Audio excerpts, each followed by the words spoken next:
国际新闻，咱来关心美国共和党总统参选人 Trump 7月13日造势活动顶悬红暗杀，负责维安的美国特勤局局长是22日时到联邦众议院的听证会，伊有坦白讲特勤确实有失职。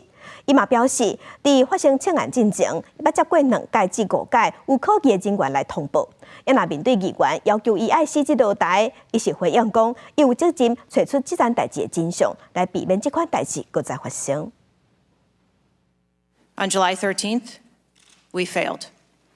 As a director of the United States Secret Service, I take full responsibility for any security lapse of our agency. 美国特勤局长齐多22日到联邦众议院听证会，承认共和党总统候选人川普进前伫个选举造势集会遭到暗杀未遂，是特勤局任务失败。共和党这边众议院监管甲政府改革委员会主席科莫，还有民主党这边众议员拉斯正罕的意见共款，叫齐多下台。It is my firm belief, Director Cheadle, that you should resign.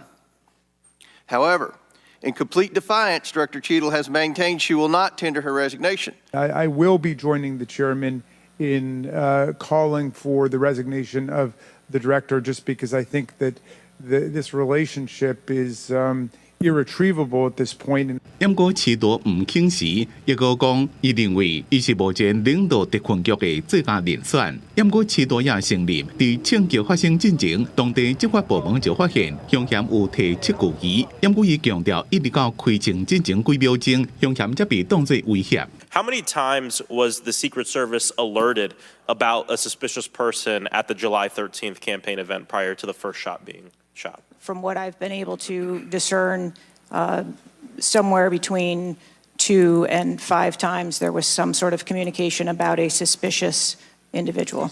齐多讲，有责任查出枪击案的真相，并且防止类似事件再发生。这是国会对川普有罪未遂案件的第一轮监督。索罗来联邦调查局的局长瑞伊24日也到众议院司法委员会作证。公司新闻陈伟林编译。